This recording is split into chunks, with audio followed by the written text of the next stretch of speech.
태초에 하나님께서 천지를 창조하셨습니다. 성경의 시작, 창세기 1장 1절 말씀입니다. 하나님의 천지 창조, 그것이 우주의 시작, 지구의 시작, 인류의 기원입니다. 내가 진실로 속히 오리라. 아멘. 주 예수여 오소서. 주 예수의 은혜가 모든 자에게 있을지어다. 성경의 끝, 요한계시록 22장 20절 21절 말씀입니다. 예수님께서 다시 오시는 것, 그것이 인류 역사 끝에 있을 일입니다. 지구의 시간과 공간은 그렇게 시작해서 그렇게 끝을 맺습니다. 시작부터 현재에 이르기까지, 그리고 앞으로 종말에 이르기까지 그 긴 시간 동안 지구상에서 일어난 일 중 가장 귀하고 중요한 것 있습니다. 하나님이 사람이 되어서 지구에 오신 일입니다. 하나님의 아들 예수님이 이 땅에 태어난 그때가 지구 역사의 중심이 됩니다. 기원 전과 기원 후를 나누는 기준이 됩니다. 기원 전 BC, Before Christ, 예수님 오기 전, AD, 아노 도미니, 주의 해, BC와 AD는 예수님 탄생을 기준으로 나눠집니다.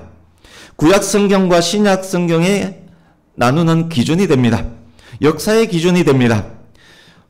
역사가 영어로 history입니다. 그의 이야기, his story가 역사, history 자체가 되어버렸습니다.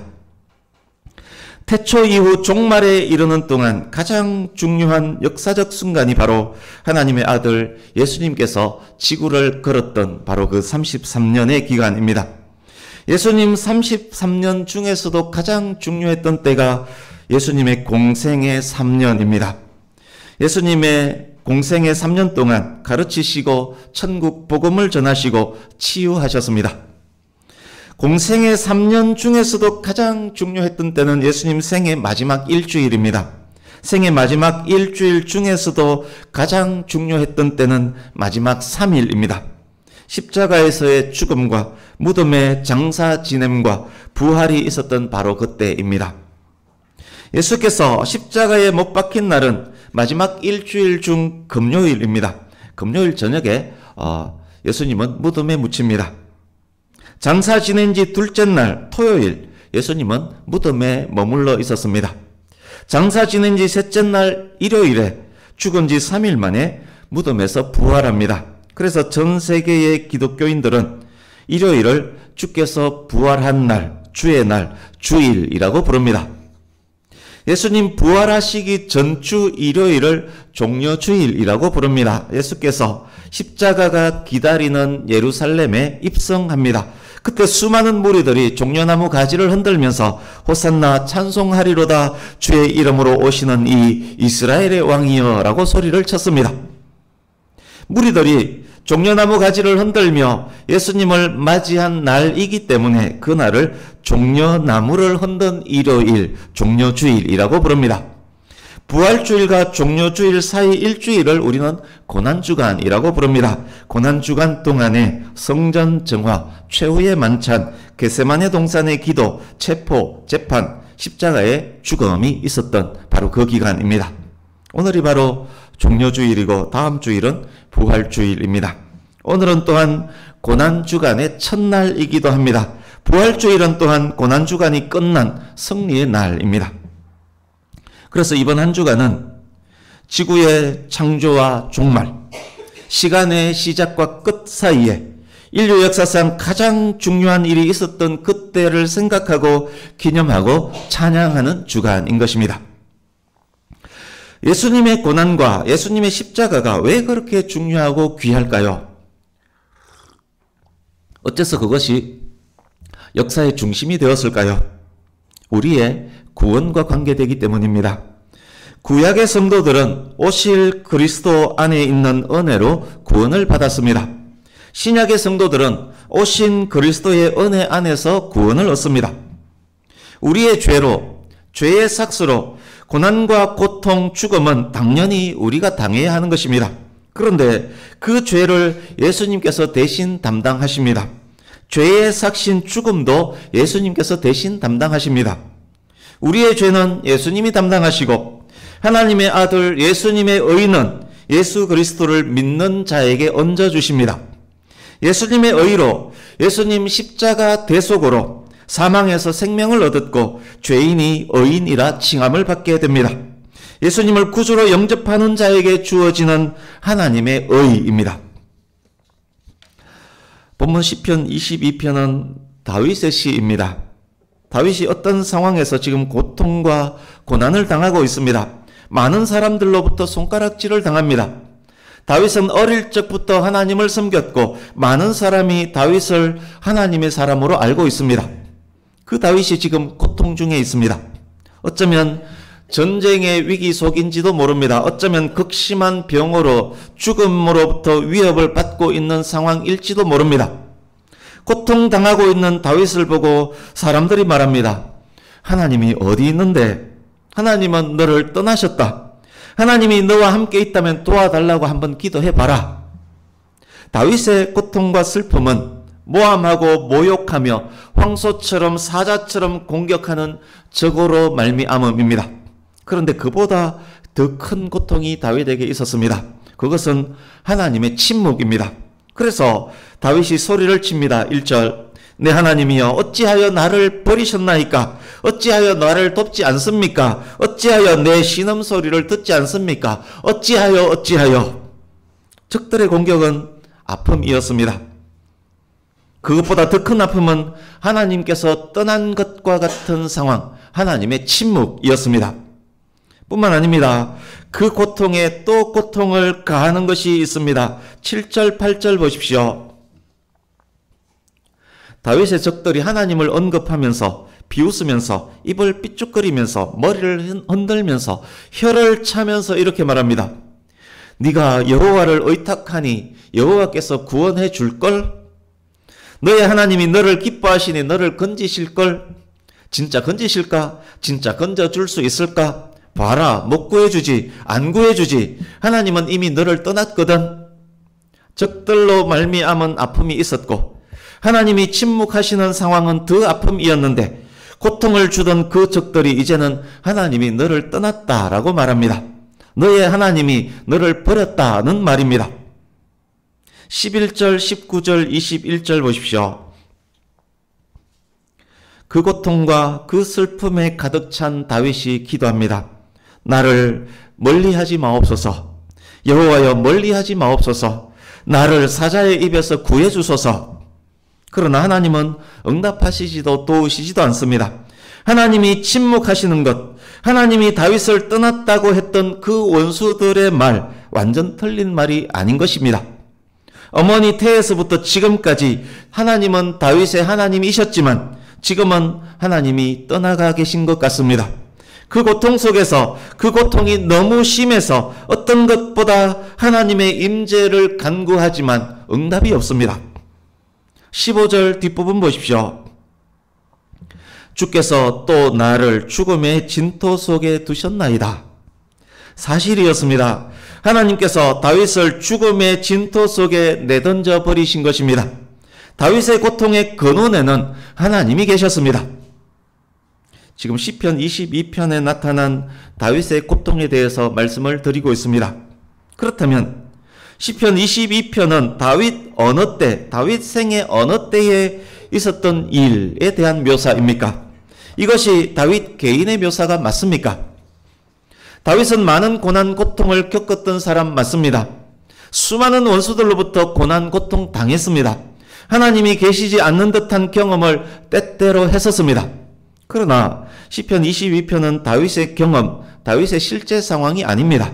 왜냐하면 시편 22편은 처형, 즉 사형 집행을 묘사하고 있기 때문입니다. 다윗이 많은 고난, 고통 당했지만 적들에 의해서 자주 모욕당했지만 처형당한 일은 없습니다. 신약 성경은 다윗을 선지자, 예언자라고 묘사를 합니다. 어떤 극심한 고난을 경험했던 다윗이 예언자적 위치에서 시편 22편을 쓰고 있습니다. 다윗은 BC 1000년경의 사람입니다. 다윗은 자기가 처한 고난을 시로 적으면서 1000년 뒤에 이 땅에 오실 더 위대한 왕, 완전한 왕, 다윗의 후손 예수 그리스도를 바라보고 있습니다. 예언자적 견지에서 자기의 고통을 무한히 증가시키면서 역사의 중심에 서게 될 예수 그리스도를 바라보고 있습니다. 다윗이 바라보는 오늘 본문 시편 22편의 배경은 역사상 가장 중요한 그때, 예수님이 지구상에 계시던 바로 그때, 예수님의 일생 33년 중에도 가장 중요한 공생의 3년 그때, 공생의 3년 중에서도 가장 중요한 마지막 일주일의 그때, 마지막 일주일 중에서도 가장 중요한 마지막 3일 동안의 때에 모리아 땅의 한 산에서, 예루살렘에서 골고다 언덕에서 있었던 그 일을 다윗이 선지자로서 바라보면서 기록하고 있습니다. 그래서 시편 22편을 마태, 누가, 마가, 요한복음을 잇는 제5의 복음서라고 부르기도 합니다. 예수님은 물과 피로 임하신 분입니다. 예수님은 완전한 하나님이시지만 또한 완전한 사람입니다. 예수님은 물과 피로 임하신 예수님은 십자가에서 물과 피를 다 쏟으신 사람입니다. 예수님의 고통, 예수님의 절규, 예수님의 슬픔은 쇼도 환상도 아니었다는 말입니다. 예수님은 사람이 겪는 고통을 그대로 겪으신 분입니다. 히브리서에서 이렇게 말씀합니다. 예수님은 우리와 똑같은 모양으로 우리와 똑같은 혈과 육을 지니셨다고. 예수님은 우리와 똑같이 아픔과 슬픔을 느끼신 분이라고. 예수님은 우리와 같은 혈과 육을 가졌기 때문에 인간의 고통을 몸소 체험하셨기 때문에 인간을 능히 도울 수 있는 분이라고 말씀을 합니다. 이제 예수님의 고난주간, 그리고 고난주간 중 마지막 3일, 그 중에서도 십자가를 지셨던 금요일, 무슨 일이 있었는지를 말씀드리겠습니다. 말씀을 들으실 때 22편 1절에서 21절을, 본문 1절에서 21절을 눈으로 계속 읽으시면서, 눈은 계속 읽으시면서 귀는 집중하시기 바랍니다. 예수님의 제자 중 가룟 유다는 돈꾀를 맡은 자입니다. 가룟 유다는 돈에 대한 욕심으로, 즉 육신의 정욕으로 스승을 팔아버립니다. 가룟 유다는 군대와 함께 대제사장 바리새인들의 사람들과 함께 예수를 잡으러 옵니다. 제자들은 두려움에 뿔뿔이 흩어집니다. 하나님의 백성이라 자부하는 유대인들, 유대인의 지도자들이 예수를 잡아서 신성모독죄로 죽이려고 합니다. 빌라도 앞에서 고발합니다. 강도 바라바보다 죄 없는 예수를 사형에 처하기를 더 원합니다. 그들은 그들의 것을 지키기 위해서 예수님의 인기에 시기 질투를 느낀 나머지, 즉 그들의 안목의 정욕으로 말미암아 예수를 십자가에 못 박으라 외칩니다. 죄 없는 예수님은 이런 새벽부터 안나스에게로, 가야바에게로, 그러니까 전직 대제사장, 현직 대제사장, 안나스에게로, 가야바에게로 이리저리 끌려다니면서 죄인 취급받으며 신문받습니다. 수제자 베드로는 예수님을 모른다라고 3번이나 딱 잡아뗍니다. 정치인 빌라도는 정치적 인기 때문에, 이생의 자랑 때문에 아무 죄를 찾지 못한 예수를 십자가에 사형시키도록 내줍니다. 죄 없으신 예수가 발가벗겨집니다. 얻어맞습니다. 채찍에 맞습니다. 가시관을 씁니다. 온몸에서 피가 흘러나옵니다. 굳은 피는 떡이 되어서 뚝뚝 떨어집니다. 침뱉음을 당합니다. 조롱과 멸시를 당합니다. 무거운 십자가를 메고 채찍 맞아 피범벅된 몸으로 가시관을 머리에 쓰고 몇 번이고 넘어지고 자빠지며 골고다 언덕길, 약 800m 언덕의 골고다 언덕길, 비아돌로로사, 그 길을 오릅니다. 피범벅되고 기력 하나 없는 예수가 자기가 지고 온 그 십자가에 못 박힙니다. 창세기 22장 보면 자신을 불태우기 위한 땔감을 지고 모리아산으로 올랐던 이삭, 그 이삭은 골고다 언덕을 오르는 예수님의 모형입니다. 자기를 못 박을 십자가를 메고 예수님은 올라갑니다. 쿵쿵쿵 못 박는 소리가 들립니다. 사랑하는 어머니 마리아와 사랑하는 제자 요한이 울면서 지켜봅니다. 발가벗긴 몸이 얼마나 창피한지 모릅니다. 그러나 그것이 문제겠습니까? 로마 군인들은 마치 성난 황소와 같습니다. 유대 병정들은 마치 입 벌리고 덤비는 사자와 같습니다. 못 박힌 손과 발이 너무 아픕니다. 숨을 쉴 수가 없습니다. 한숨 한숨 고통의 호흡을 이어갑니다. 이렇게 매달린 상태는 숨을 쉴 수 없기 때문에 발을 펴면서 당겨서 숨을 쉬어야 합니다. 그래서 매달려서 쳐져서 숨을 못 쉬고 당기면서 숨을 쉬고 한숨 한숨 얼마나 힘들었겠습니까? 태양이 너무 뜨겁습니다. 피를 많이 흘려서 어지럽습니다. 시편 22편에 지금 이 내용들이 그대로 묘사가 되어 있습니다. 목은 바짝바짝 말라서 혀가 입천정에 붙었습니다. 얼마나 초췌해졌던지 십자가에 매달린 몸은 뼈가 다 드러나 보입니다. 뼈를 다 셀 수 있을 것 같습니다. 고통이 얼마나 컸던지 모든 뼈가 다 아픕니다. 예수님은 스스로도 자기 뼈를 하나하나 다 셀 수 있을 듯 합니다. 모든 뼈가 아프기 때문에 모든 뼈를 셀 수 있을 정도입니다. 황소와 같고 사자와 같은 공격자들이 이렇게 말합니다. 네 하나님 어디 있는데? 네가 하나님의 아들이 맞다면, 하나님이 너와 함께 있는 것이 맞다면 매달린 그 십자가에서 한번 내려와 보라. 고통은 더 커져갑니다. 예수님의 마음은 마치 밀랍처럼 촛물처럼 녹아내렸습니다. 예수님은 아직 살아있는데 군인들은 예수님의 자색 겉옷과 속옷을 찢어서 서로 갖겠다고 제비 뽑습니다. 아직 살아있는 예수님의 옷을 나누는 것은 아버지가 죽기도 전에 유산 분배하는 배은망덕한 자식들의 모습과 같은 것입니다. 신학대학원 입학하고 전도사로서 처음 섬겼던 교회에서 있었던 일입니다. 제가 맡았던 교구 중 하나가 젊은 지식청 부부로 이루어진 청장년부입니다. 십자가에 대해서 나눌 일이 있었습니다. 제가 이런 질문을 했습니다. 예수님이 십자가에 못 박혀 그 큰 고통을 당할 때 하나님께서는 무엇을 하고 계셨을까요? 신실한 젊은 여집사님 한 분이 눈물을 글썽이며 이렇게 대답합니다. 하나님은 울고 계셨어요. 종종 이 이야기는 제가 했습니다만 여러분은 어떻게 생각하십니까? 독생자 예수가 십자가에 못 박혀 그 고통 당하고 있을 때 하나님께서는 정말 아파하면서 눈물을 흘리고 계셨을까요? 아닙니다. 하나님은 마음 아파하며 울고 계시지 않았습니다. 만약 하나님이 그러고 계셨다면 하나님은 독생자 예수님을 떠난 것이 아닙니다. 만약 그랬다면 시편 22편의 시인이 하나님 어찌하여 나를 버리셨습니까? 그렇게 외치지 않았을 것입니다.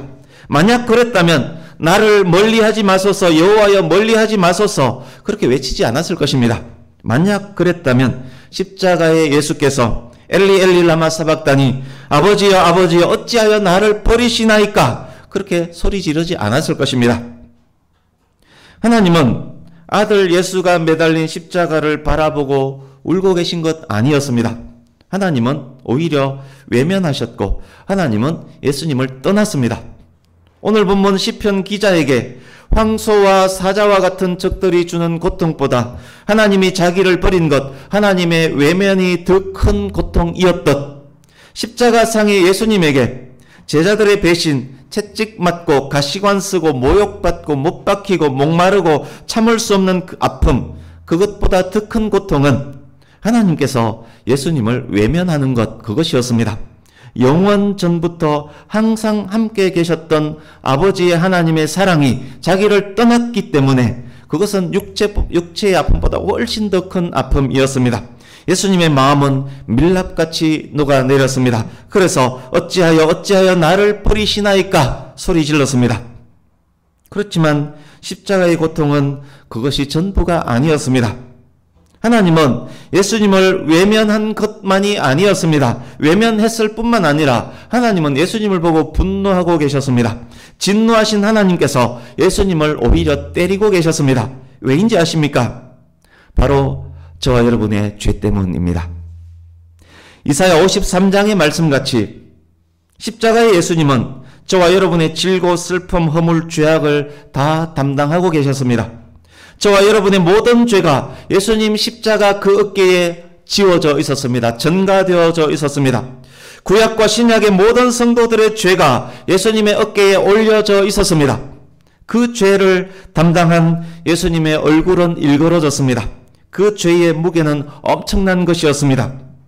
그 모든 죄를 어깨에 짊어지고 있는 예수는 죄 덩어리입니다. 죄의 엑기스입니다. 거룩하신 하나님, 완전 거룩하신 하나님은 죄 덩어리인 예수님을 보고 외면만 했을까요? 그냥 외면만 했을까요? 하나님의 거룩과 공의는 죄에 대해서 외면할 뿐이 아니라 죄에 대해서 진노하시는 거룩과 공의입니다. 거룩하신 하나님, 공의의 하나님께서 십자가의 예수에게 모든 저주를 쏟아붓습니다. 십자가의 예수를 때립니다. 나무에 달린 자는 저주받은 자입니다. 십자가의 예수님은 저와 여러분의 죄 때문에 사람으로부터 십자가에 못 박히고 하나님의 외면뿐만 아니라 하나님의 저주와 하나님의 때리심을 몸소 당하셔야 했습니다. 예수님의 마음의 밀랍은 한 방울도 남김없이 녹아내렸습니다. 그러나 그것도 전부가 아닙니다. 다음 주에는 시편 22편 이후부터 말씀을 전할 것입니다. 다음 주에 더 전할 내용입니다만 십자가의 예수님은 사탄과도 싸우고 계셨습니다. 사탄은 예수님을 십자가에 매달아 놓고 이겼다라면서 썩은 미소를 지으며 샴페인을 터뜨리고 있었습니다. 예수님의 발꿈치를 물고서는 이겼다라고 소리치고 있었습니다. 그러나 그 순간에도 십자가의 그 순간에도 예수님은 사탄을 노려보고 계셨습니다. 예수님은 그 순간에도 자기 발꿈치를 물고 있는 사탄의 머리를 노려보고 계셨습니다. 예수님은 그 순간에도 그 머리를 밟아 깨뜨릴 준비를 하고 있었습니다. 그것 또한 예수님의 사명이기 때문입니다. 하나님의 아들이 이 땅에 오신 이유는 마귀를 멸하기 위함이기 때문입니다. 여러분 아시겠습니까? 예수님 십자가 그 고통이 얼마나 큰 것이었는지, 예수님이 십자가에 왜 목마르다라고 하셨는지, 예수님이 왜 하나님 어찌하여 나를 버리셨나이까 소리 질렀는지, 예수님의 마음이 왜 밀랍처럼 녹아내렸는지, 왜 심장이 터지면서 십자가에 그렇게 죽으셔야 했는지, 예수님 다리를 꺾지 않았던 이유, 이것도 자주 설명드렸습니다만 이 엄청난 고통, 스트레스 때문에 심장이 터져버렸기 때문입니다. 다리를 꺾는 것은 십자가 사형수에게 베푸는 마지막 아량입니다. 한숨 한숨 그렇게 쉬고 있을 때 다리를 꺾어버리면 숨을 쉴 수 없기 때문에 빨리 죽도록 만들어주는 것이 다리를 꺾는 것입니다. 그러나 예수님은 빨리, 다른 죄수들보다 빨리 돌아가셨기 때문에 다리를 꺾지 않은 것입니다. 그것은 또한 성경의 응함입니다. 이 이야기를 그때 그 젊은 집사님에게 해드렸습니다. 그 집사님은 말을 못할 정도로 펑펑 울었습니다. 그 집사님은 왜 그렇게 울었을까요? 예수님의 죽음이 저와 여러분의 죄 때문에 저와 여러분에게 영생을 주시기 위한 사랑이라는 것을 알았기 때문입니다. 독생자 아낌없이 보내시면서까지 사랑한 하나님의 놀라우신 사랑임을 알았기 때문입니다. 그렇습니다. 예수님의 그 고통도, 하나님의 그 외면하심도, 하나님의 그 분노와 하나님의 그 저주도 저와 여러분의 죄 문제를 해결하시고 저와 여러분을 의롭다 하시기 위한 하나님의 사랑, 하나님의 공의이기 때문입니다. 2011년 4월 25일자 중앙일보 기사에 조영기 목사님이 설교 중 소개한 일화가 있습니다.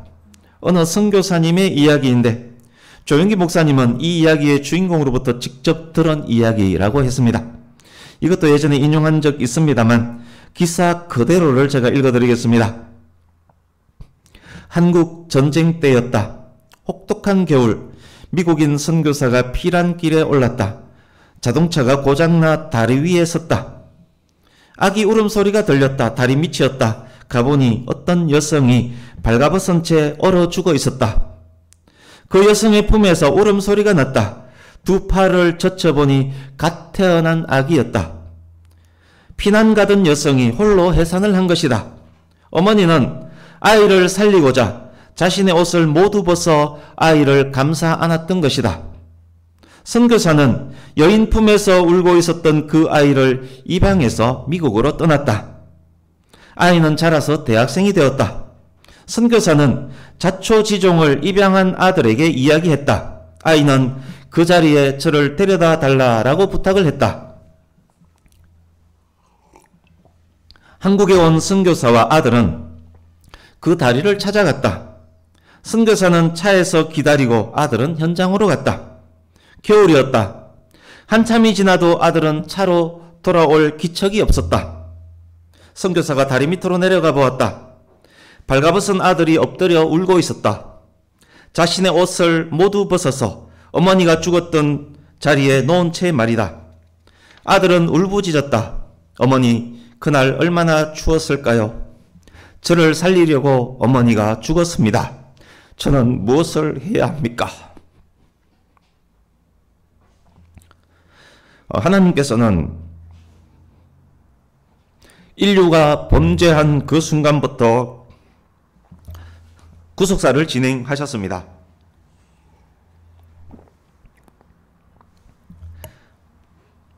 여자의 후손으로 하나님이 사람이 되어서 이 땅에 오셨습니다. 하나님이 물과 피를 다 쏟으며 십자가에서 죽으셨습니다.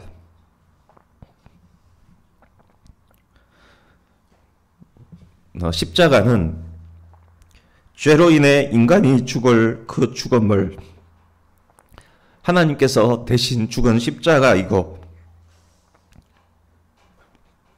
십자가는 죄에 대한 심판을 하나님이 직접 행하신 바로 그것입니다. 십자가에서 예수님이 죽을 때 그때 우리의 옛 자아가 예수님과 함께 죽었습니다. 예수께서 쏟으신 피와 물이 우리를 깨끗하게 했고 우리의 죄를 용서했습니다. 십자가의 예수님은 우리의 질고와 질병과 허물과 죄악을 다 담당하셨고, 예수님께서 대신 담당하신 그 죄의 사고로 말미암아 예수님이 죽으신 것입니다. 예수님의 죽음은 그러니까 우리가 죽어야 할 바로 그 죽음이었습니다. 십자가, 그것은 예수님을 보내신 하나님의 사랑이었고 보내심에 대한 예수님의 순종이었습니다. 또한 하나님의 사랑과 공의입니다. 십자가의 예수님을 알고 예수님을 보내신 그 하나님을 아는 자에게 유일하신 참 하나님과 그가 보내신 자 예수 그리스도를 아는 자에게 그 사랑을 깨닫고 그분을 나의 하나님으로 나의 구세주로 믿고 영접하는 자에게 하나님의 아들 독생자 예수의 의가 전가됩니다. 우리가 믿을 때 십자가 예수님의 그 의가 우리에게 전가되는 것입니다. 예수님의 보혈로 죄인이 의롭다함을 얻는 것입니다. 믿는 자에게 덧입혀져 있는 독생자 예수님의 보혈을 보고 하나님께서 믿는 자를 너 의롭다라고 선포하시는 것입니다. 이제 그에게는 하나님의 자녀가 되는 권세가 주어집니다. 이제 그에게는 영생이 주어집니다. 이것이 하나님의 은혜, 하나님의 구원입니다. 저와 여러분은 예수님을 구세주로 믿음으로 죄사함을 받아 의롭다고 인정받은 하나님의 백성입니다. 우리 로마서 6장 23절을 같이 읽습니다. 신약성경 247페이지.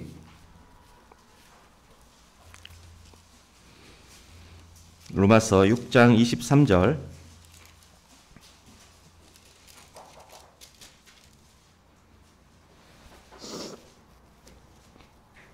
같이 읽습니다. 시작. 죄의 삭은 사망이요 하나님의 은사는 그리스도 예수 우리 주 안에 있는 영생이니라. 아멘.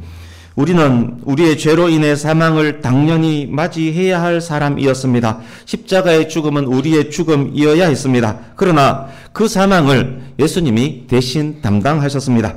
하나님의 은혜, 예수 그리스도를 통하여 주어진 하나님의 은혜입니다. 은혜를 입은 성도에게 이제 영생이 주어집니다. 하나님의 은혜가 우리의 죄를 덮고 우리에게 영생을 주시는 것입니다. 이제 말씀을 맺으려 합니다.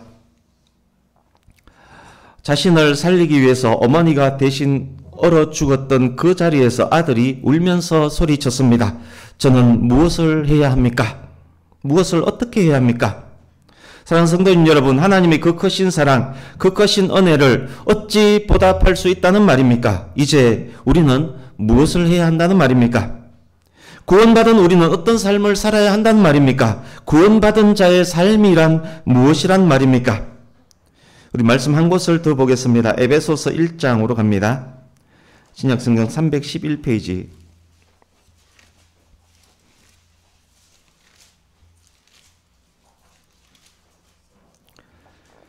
에베소서 1장 3절에서 6절을 한 목소리로 같이 읽습니다.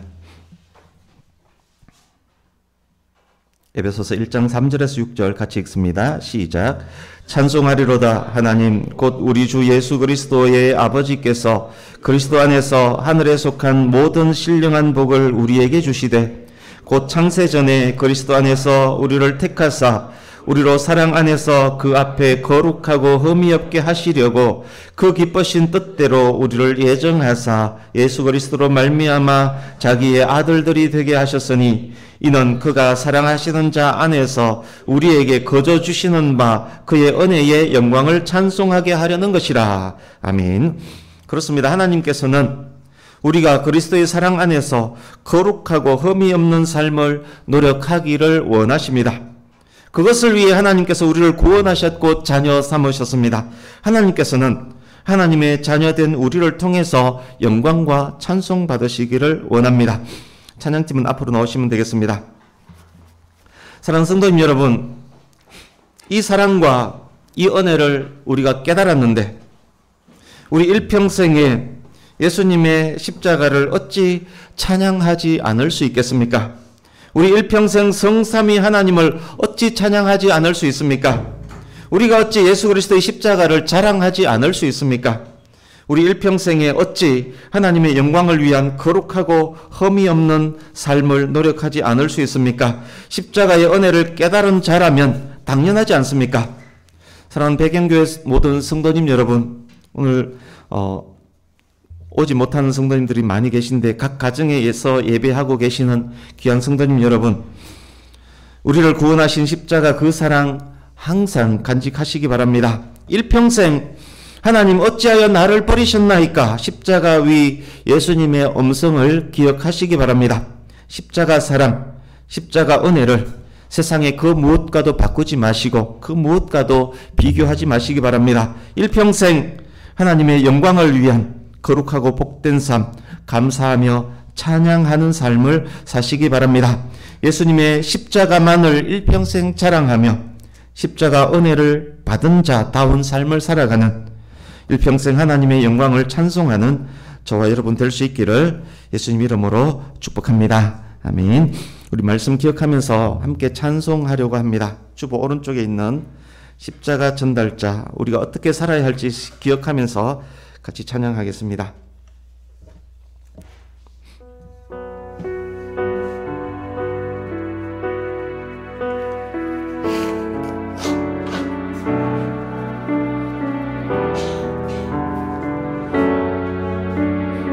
난 지극히 작은 자, 난 지극히 작은 자, 죄인 중에 괴수 무익한 날 부르셔서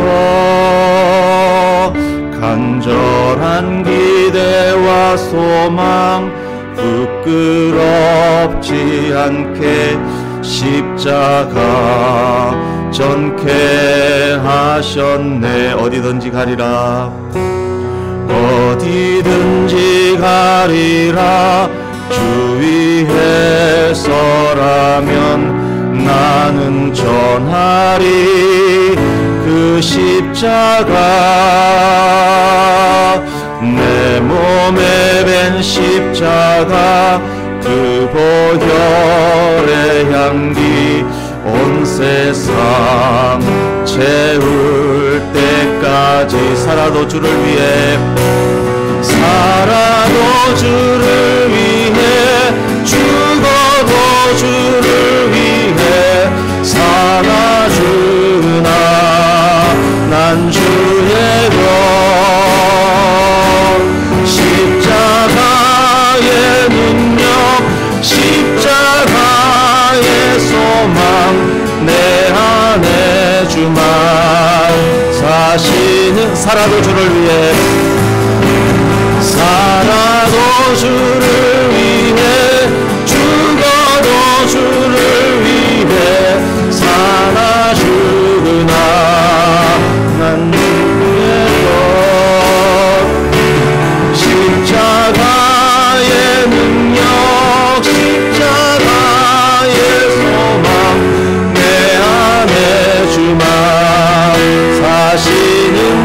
살아도 주를 위해 한 번 더 합니다. 살아도 주를 위해 죽어도 주를 위해 삼아주나 난 주의 것 십자가의 능력 십자가의 소망 내 안에 주만 사시는 것 난 지극히 작은 자 난 지극히 작은 자 죄인 중에 괴수 무익한 날 부르셔서 간절한 기대와 부끄럽지 않게 십자가 전케 하셨네. 내 사랑 나의 십자가.